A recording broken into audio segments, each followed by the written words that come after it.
तो चलिए third disease देख लेते हैं, ठीक है, विच is called the yellow vein mosaic of भिंडी। ओके, भिंडी इट इज इंग्लिश नेम ओकरा, राइट। ओकरा जो होता है, भिंडी जो होता है, रीजनल लैंग्वेज में अलग अलग हो सकता है, लेकिन yellow vein mosaic of the bhindi ये जो है ये क्रॉप लॉसेस के लिए लार्जली रिस्पॉन्सिबल होता है, इसलिए ये एक इंपॉर्टेंट क्रॉप डिसीज है और ये जो यूपीएससी है ये ऑलरेडी इसके बारे में क्वेश्चन पूछ चुकी है, ठीक है। So yellow vein mosaic of the bhindi is a important crop disease which is caused by the viruses. Okay, the yellow vein mosaic of the bhindi, okay, भिंडी का जो बॉटेनिकल नेम है उसको आपको याद रखना है, ठीक है।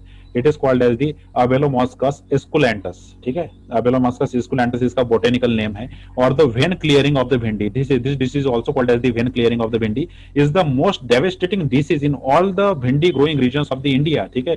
जितने भी भिंडी ग्रोइंग रीजन्स है इंडिया में, सारे रीजन्स में डेवास्टेटिंग डिसीज है, बिल्कुल मतलब डेडली डिसीज है, जो 80% क्रॉप लॉसेस करवाता है, ठीक है, if it is infected early stages of the development of the plant, ठीक है। प्लांट के डेवलपमेंट के अर्ली स्टेजेस में अगर ये डिसीज हो जाए तो 80% जो है वो क्रॉप का लॉस होता है। So that is why we consider this yellow vein mosaic of the bhindi as a deadly viral disease, okay, क्योंकि ये नियरली 80% क्रॉप लॉसेस करवा सकता है। So botanically, the name of the bhindi is the Abelomoschus esculentus, and this bhindi, this disease, the devastating disease in all parts of the India, which are the bhindi growing regions of the India, and these are when infected in the early stages of the development of the plant, it can cause the 80% of the crop losses, right? Now see, the bhindi's yellow vein mosaic virus or the okra yellow vein mosaic is a viral disease which is caused by the monopartite, that is the single molecule of the nucleic acid, ठीक है। Nucleic acid का single molecule होता है which is का बेगोमो virus affecting the ओकरा plant, ठीक है, जो बेगोमो वायरस से बिलोंग करता है। और ये जो बेगोमो वायरस से बिलोंग करने वाला जो वायरस है ये मोनोपार्टाइट वायरस है। Why we are calling it monopartite virus because it is a single molecule of nucleic acid, एक न्यूक्लिक एसिड का एक सिंगल मॉलिक्यूल ही होता है which belongs to the begomoviruses. नाउ बोगेमो वायरसेस से बिलोंग करने वाला ये जो पर्टिकुलर वायरस है, ये वायरसेस कॉज करते हैं disease which is called as the yellow vein mosaic of the bhindi, right, और the okra yellow vein mosaic disease, right? Now it belongs to the genus of the bogemovirus in the family of a Geminiviridae, ठीक है। Family जो है virus की वो कौन सी है? Geminiviridae है।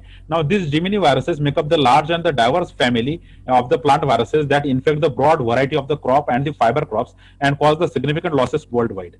देखिए ये इतना ही नहीं है, ये जो सारे वायरसेस है जो बिगोमो वायरस जिनस से बिलोंग करते हैं, इनकी फैमिली जिमिनी वेरिडी है। अब ये जिमिनी वेरिडी से बिलोंग करने वाले जितने वायरस है ये लार्ज ग्रुप बनाते हैं जो प्लांट वायरसेस है, ठीक है, मतलब ये प्लांट्स में वेरियस डिसीजेस कॉज करते हैं। तो ये प्लांट वायरसेस का एक लार्जर ग्रुप है जो मेनी क्रॉप प्लांट्स को या फिर फाइबर क्रॉप प्लांट्स को डिसीज कॉज करता है और वर्ल्ड वाइड जो है इसकी वजह से लॉसेस वहां पे होते हैं। Okay, now see the majority of the begomovirus जो है majority have a genome comprising of a two similar size DNA, okay, compose of a DNA 1 and DNA 2। Okay, यहाँ पे डीएनए 1 होता है DNA A plus the DNA 2, okay, DNA A plus DNA B are there and this DNA A and DNA B are comprising this whole virus molecules, okay, two strands होते हैं वहां पे। now DNA A is the component encodes for the replication associated proteins, okay, replication के लिए जो essential proteins होते हैं, इस replication के लगने वाले proteins सारे कौन बनाता है? it is created by the DNA A, okay, that is essential for the viral DNA replication, जो DNA के replication के लिए जो क्या होंगे? essential होंगे। उसके बाद जो second वाला है that is the DNA B component, it encodes for the nuclear shuttle protein, okay, that is NSP, nuclear shuttle protein जो है ये इसको बनाने का काम करता है DNA B, and also the moment protein that is MB, moment protein also encoded by this DNA B, both of which are essential for the systemic infection in plant. Plant में सिस्टमिक इन्फेक्शन कॉज करने के लिए, मतलब एक cell से दूसरे cell में जाने के लिए और एक प्लांट पार्ट से दूसरे प्लांट पार्ट में जाने के लिए, ये जो दोनों प्रोटीन्स होते हैं ये दोनों प्रोटीन्स इंपॉर्टेंट रोल प्ले करते हैं। तो ये जो डीएनए बी होता है it is responsible for creating the two proteins that is the nuclear shuttle protein and the moment protein. Both this proteins are responsible for the causing the systemic infection. Systemic infection जो plant में cause होता है उसके लिए ये दोनों proteins लगते हैं और इन दोनों प्रोटीन को सिंथेसाइज करने का जो रिस्पांसिबिलिटी है वो डीएनए बी का है। While on the other hand the DNA it creates the all the proteins which are necessary for the replication of the DNA, ठीक है, डीएनए रेप्लिकेशन के लिए जो एसेंशियल होता है उसके लिए जो है सारे प्रोटीन्स ये क्या करता है? क्रिएट करता है। Okay, now let us see the symptoms. Symptoms क्या आते हैं इस डिसीजेस में? See the disease plants recognize from the distance due to the yellowing of the entire network of the veins. Distance से ही आप पहचान सकते हो कि यहाँ पे जो yellow mosaic disease of the ओकरा हुआ है, क्यों? क्योंकि वहां पे जो लीव्स होते हैं it create the yellowing of the entire network of the veins, ठीक है। यहाँ पे क्लोरोफिल का लॉस हो चुका है, that is chlorosis occurs there, ठीक है, क्लोरोसिस हो चुका है, that is insufficient chlorophyll is there, और येलोइंग हो चुकी है वेन्स की। देखिए ये किस तरह से वेन्स आप देख रहे हो, इन वेन्स की कैसे येलोइंग हो चुकी है। तो कितने भी दूर से आप इस प्लांट के लीफ को देख सकते हो और आप बता सकते हो from the distance that yellow vein mosaic of the bhindi is caused here, right.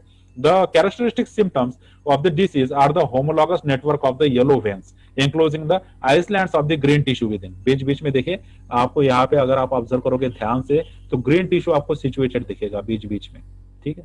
तो येलो वेंस चारों ओर से होती है, देखिए यहाँ पे पूरा येलो येलो पोर्शन है, लेकिन बीच में अगर आप देखो तो थोड़ा सा ग्रीनिश पोर्शन आइसलैंड की तरह हमें दिखाई देता है। So this is the typical characteristic of the yellow vein mosaic disease of the ओकरा, okay, or the bhindi. So yeah, including the island of the green tissue within, right? The in the severe cases the entire leaf become chlorotic, that is insufficient chlorophyll. तो entire अगर severe case हो चुका है, बहुत बहुत ज्यादा disease आगे बढ़ चुका है, तो पूरा का पूरा लीफ ही क्लोरोटिक दिखता है, मतलब पूरे लीफ से ही वहां से क्लोरोफिल लॉस हो चुका है, and it is completely transform into the yellow leaf. तो येलो लीफ में कंप्लीट ट्रांसफॉर्म हो जाता है और उसकी जो वेन्स है कंप्लीटली येलो दिखने लगती है, and this is the characteristic feature, characteristic symptom which is shown by the yellow vein mosaic disease of the bhindi. Okay, तो जब आप yellow vein mosaic disease of the भिंडी लिखते हो तो पहला सिम्टम आपने यही लिखना है कि वहां पे येलोइंग होती है to of the entire network of the veins due to the chlorosis की वजह से, ठीक है। So important, see the other symptoms, the infected plants stunt है, ठीक है, उनकी ग्रोथ क्या हो जाती है, स्टंट हो जाती है, and they bear a very deform and the small yellow green fruits, ठीक है। तो इस प्रकार के स्मॉल येलो ग्रीन फ्रूट्स आते हैं। जनरली ये जो भिंडी होती है ये बहुत लॉन्ग होती है, और लॉन्ग होने के साथ साथ ये ग्रीन होती है, ठीक है, इट इज ग्रीन कलर का उसका नेचुरल ये होता है, कलर होता है, but this got transform into the deform and small yellow green fruits, ठीक है, येलो ग्रीन कलर के फ्रूट्स फिर आने लगते हैं। Now distortion of the leaf stalk, leaf के स्टाल्क का डिस्टॉर्शन होता है। Stem occur at the advance distance of the advance stages of the infection, okay.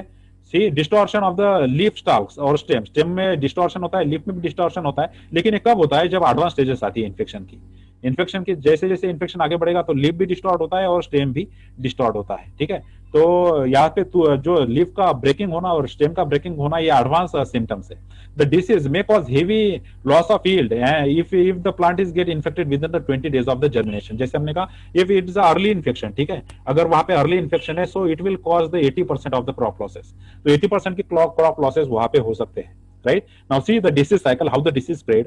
See the disease is transmitted by the white fly. देखिए ये जो वाली white fly आपको यहाँ पे दिख रही है, it is called the Bemisia tabaci, ठीक है, इसे Bemisia tabaci बोलते हैं। ये जो white fly है, this white fly is primarily responsible for the transmission of the disease from the infected plant to the healthy plant, okay? Now the population is high during the hot summer months, the crop is seriously affected then। देखिए इनका जो population होता है, hot जो summer months होते हैं like May June, ये जो months होते हैं इनमें इनका population बड़ा high होता है, और इसी के लिए उस वक्त जो क्रॉप्स होते हैं तब ये ज्यादा सीरियसली अफेक्ट होते हैं, ठीक है। The virus also can survive on the weeds growing along the road side, ठीक है, जो रोड साइड जो वीड ग्रो होते हैं उन रोड साइड जो प्लांट्स ग्रो हो रहे हैं उनका नाम है जैसे क्रोटॉन स्पार्सिफोलिया जो प्लांट है, या फिर एजीरेटम जो प्लांट है, ये जो दोनों प्लांट है ये रोड साइड ग्रो होने वाले वीड्स है, ठीक है। इन वीड्स पे भी ये वायरस क्या करता है, ग्रो करता है।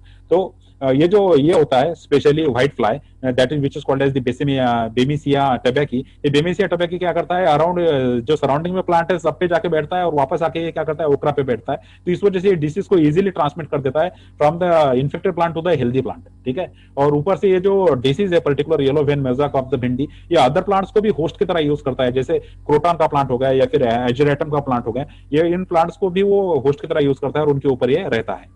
Now see how we can control them. The vectors that are responsible for the spread of the disease need to be controlled, right? By spraying the dimethionate of 0.03% at the 10-day intervals, ठीक है। देखिए control measure कैसे करना है, अगर आपको yellow vein mosaic of भिंडी को रोकना है तो आपको क्या करना है, सिंपली उसको जो ये है वेक्टर जो है जो उसको ट्रांसमिट कर रहा है उसको रोकना है। तो आपको इस व्हाइट फ्लाई को रोकना पड़ेगा, और इस व्हाइट फ्लाई को रोकने के लिए क्या किया जा सकता है, वहां पे स्प्रेइंग की जा सकती है of the chemical which is called as the dimethoate of the 0.03%, ठीक है। 0.03% का डाइमिथ्योनेट को स्प्रेड करना है आफ्टर द 10 days इंटरवल, हर 10 दिन बाद उसको स्प्रेड करना है। अब ये जो स्प्रेइंग होती है ये लेट आवर्स में होनी चाहिए, ठीक है। लेट आवर्स में जो होगी तो इसका इफेक्ट जो है ये बहुत ज्यादा होता है, तो इसीलिए लेट आवर्स जो होते हैं वहां पे इसका स्प्रेइंग होना चाहिए। उसके बाद जो फोलियर स्प्रे होता है of the 5 to 10 ml of the Neem oil, जो नीम ऑयल होता है, नीम ऑयल का अगर उसके लीव्स पे स्प्रेइंग किया जाए तो इस नीम ऑयल से भी जो है in litre of water in weekly intervals पे अगर इसको स्प्रे करते रहे तो उससे भी ये पॉपुलेशन कंट्रोल हो सकता है इस पर्टिकुलर व्हाइट फ्लाई का, ठीक है। उस वजह से भी इन्फेक्शन क्या हो सकता है, कम हो सकता है। तो 5 to 10% of the Neem oil, ठीक है, 5 to 10% ऑफ नीम ऑयल हम यूज कर सकते हैं, या फिर डाइमिथ्योनेट यूज कर सकते हैं 0.03%। इन दोनों वे से हम उसको क्या कर सकते हैं, कंट्रोल कर सकते हैं of the yellow vein mosaic disease of the bhindi, okay. और क्या तरीके हो सकते हैं, the removing and destroying the disease affected plants, ठीक है, जिन जिन प्लांट्स को डिसीज हुआ है उनको फील्ड से निकाल देना है, right, from the crop field to avoid the secondary spread, ताकि एक प्लांट से वो दूसरे प्लांट की ओर वहां से स्प्रेड ना हो। और उसके बाद सबसे कॉमन सेंस वाला जो ये है कंट्रोल मेजर है, वो ये है कि destroy the host weed such as the croton, ठीक है, जैसे हमने कहा कि क्रोटॉन पे भी ग्रो करता है, तो इन वीड्स को भी क्या कर देना है, डिस्ट्रॉय कर देना है, ताकि वो और स्प्रेड ना करे। उसके बाद क्रॉप रोटेशन अगर हम करते हैं तो वो हेल्पफुल रहता है, क्योंकि एक बार अगर भिंडी को यूज क्रॉप को लेने के बाद अगर हम कोई और क्रॉप वहां पे प्लांट करते हैं तो वहां पे जो डिसीज है वो रिड्यूस हो जाता है सिग्निफिकेंटली। तो क्रॉप रोटेशन को भी हम यूज कर सकते हैं। तो अगर कोई प्लांट इन्फेक्टेड है तो उसको निकाल देना है, कोई एक प्लांट है जैसे क्रोटॉन का प्लांट जिसपे ये सर्वाइव करता है वायरस, तो उसको भी निकाल देना है और क्रॉप रोटेशन करना है, ठीक है। तो इस तरह से हम पूरी तरह से येलो वेन मोज़ेक ऑफ भिंडी को क्या कर सकते हैं, कंट्रोल कर सकते हैं।